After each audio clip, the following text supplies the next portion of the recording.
Bloomberg Audio Studios. Podcasts, radio, news. Thanks for being with us on the Monday edition of Balance of Power as we add the voice of Ashley Davis, the Republican strategist. Of course, you've heard from many times on this program with a slightly different take on things today as we consider the legacy of a Democratic president. She's, of course, founding partner Westfront Strategies. Great to see you, Ashley. I hope you're having a great holiday season. And we'll get to Jimmy Carter. I just wonder your thoughts on what's going on in the House here.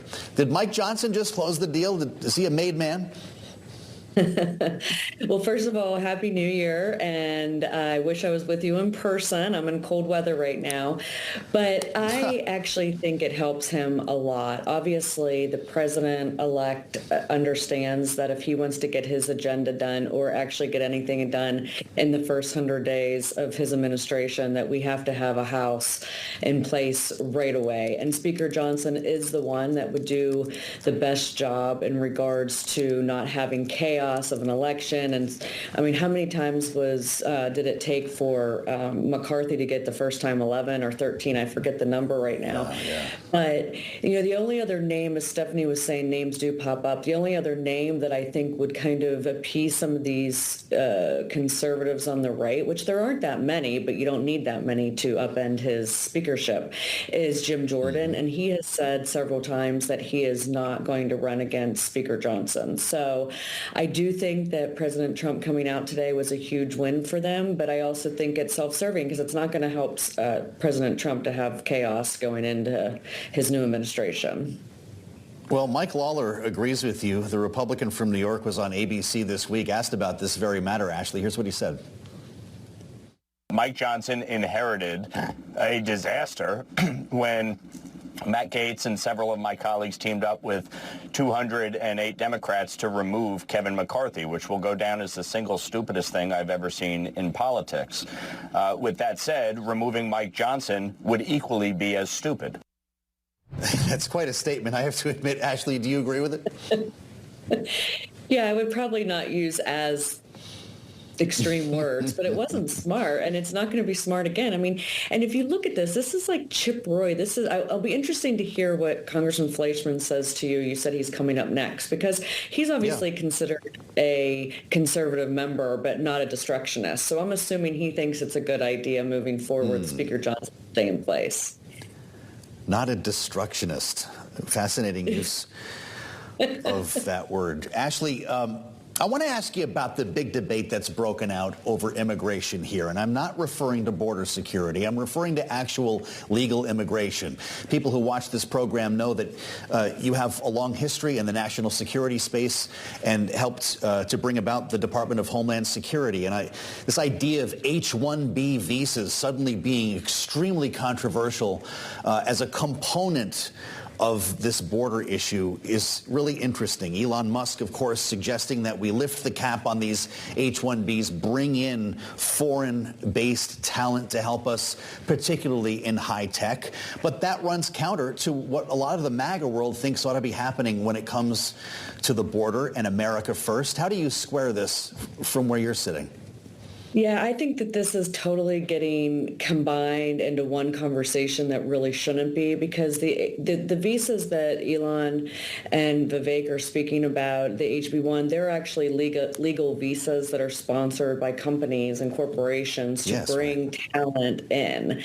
And the MAGA side of the party and many others, not just MAGA, that are concerned about border security, in my mind, are people that are coming over here illegally. So I really think it's important to split the topic up, because that one does not have anything to do with the other one. You have 65,000 available HB1 visas every year to apply to, and you get a 3-year, that visa lasts 3 years, and you have actually one more chance to extend it another 3 years.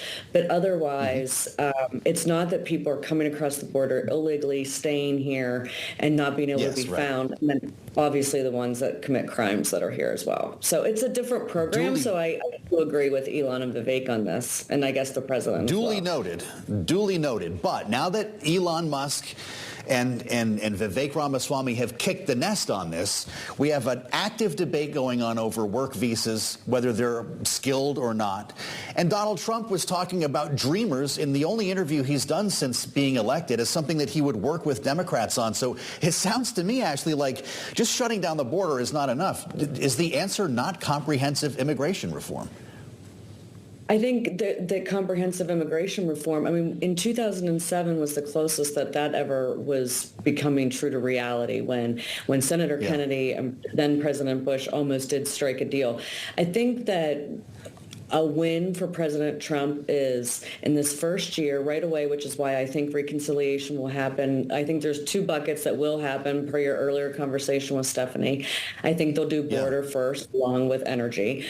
But the reason why is if you get the 1 million illegal immigrants that are in this country out of the country the first year that have committed a crime or have completely exhausted their appeal process. That's 1 million people that can go out right away, which is a huge win for Trump. So if he does that and then works slowly over the next 3 years trying to find and round up all these other people that have come over here illegally, I think that's going to be phase 2. But if you deal with HB1 visas or if you deal with dreamers, I mean, that's in my mind is stage 3, 4, 5. You've got to get rid of these top ones first and second that have committed crimes in this country. Rick Davis's ears are burning after I said comprehensive immigration reform as we spend time with Ashley Davis. I haven't asked you about Jimmy Carter. Ashley, what do you make of the constant comparisons, by the way, not just today, but for the balance of Joe Biden's administration being compared to Jimmy Carter? Is that fair?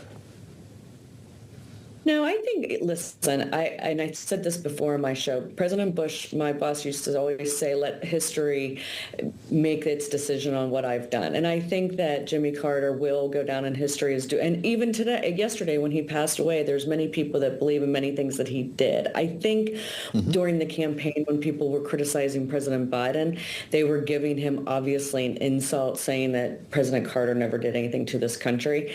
What you said earlier and what Stephanie said in regards to President Trump giving his condolences. Being part of this club is a very lonely club, and I think that there are many people in the country that do respect this. You see that the funeral will be on January 9th. Obviously, the stock market will be closed. Does that mean you get off on the 9th, Joe? I don't think so. We're going to call you to join us, actually. But I think that it was more of an insult to President Biden than it was, to go back to your question, than it actually was about Jimmy Carter. He'll go down in history of maybe making some mistakes, but also doing some good things. Do you think that Trump's statement about Jimmy Carter was more of an insult to Joe Biden? Is that what you're suggesting? During the campaign, when he was being compared to Jimmy Carter, the statement that he made yesterday, I thought was very appropriate. Well, so what's the lesson here? And, I always save the easy question for last when we're out of time, Ashley. But I keep hearing from people, Democrats and Republicans, who say, you know what?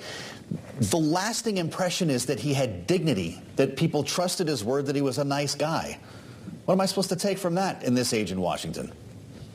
Well, I mean, obviously there's lots of criticism, but I'm reading this book right now, actually, talking about all the various presidents that have gone down and saying there wasn't integrity or there wasn't, they weren't patriotic enough. I mean, how many people hated Ronald Reagan that now the entire Republican Party runs on being Ronald Reagan-esque? So I think, again, this to me goes back on time heals a lot of wounds and a lot of memories are short. How true. Joining us live from the Matterhorn, Ashley Davis, founding partner, West Front Strategies. It's great to see you, Ashley. Happy New Year, and we'll see you in 2025 because we're going to have a lot to talk about.